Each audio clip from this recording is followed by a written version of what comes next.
How did a vast empire known as the sick man of Europe pave the way for the birth of modern Turkey? The Ottoman Empire, a sprawling multi-ethnic state, had been dwindling for centuries. By the early 20th century, it was so weakened it earned this morbid nickname. The final blow came with World War I. The Ottomans chose to side with the Central Powers, a decision that led to their defeat by the Allied powers. The aftermath of the war set the stage for a series of transformative events in Turkish history. Can you imagine a treaty so harsh it sparks a war of independence? That's exactly what happened in Turkey. In the aftermath of World War I, the victorious Allies imposed the Treaty of Sèvres upon the defeated Ottoman Empire in 1920. This treaty dismembered vast swaths of Ottoman territory, causing a wave of discontent among Turks. Enter Mustafa Kemal Atatürk, a military officer and nationalist leader, who became the beacon of resistance against this treaty. He rallied the Turkish people and organized resistance against the occupation of Anatolia by Allied forces and Ottoman collaborators. This resistance ignited the Turkish War of Independence, a tumultuous period marked by a series of battles and diplomatic efforts. Led by Ataturk and his supporters, the war was a struggle to reclaim Turkish sovereignty, to regain control over their own land. This war was more than a fight for territory, it was a fight for the very soul of Turkey.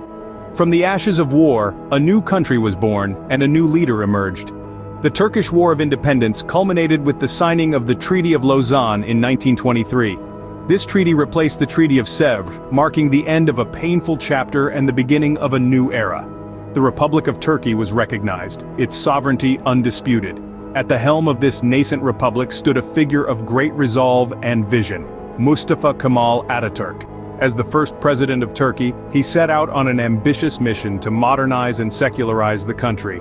He sought to create a nation that was forward-looking, one that embraced progress while honoring its rich heritage. He envisioned a Turkey that was not just a geographic entity, but a vibrant, dynamic republic. Ataturk was not just creating a new country, he was redefining Turkish identity.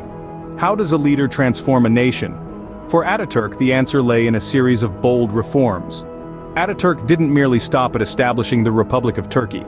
He went on to initiate wide-ranging reforms, collectively known as the Kemalist reforms, that were designed to modernize Turkey and break away from its Ottoman past. He introduced a new legal system based on European models, replacing the traditional Ottoman codes. A secular education system was established, encouraging scientific inquiry and critical thinking over religious dogma.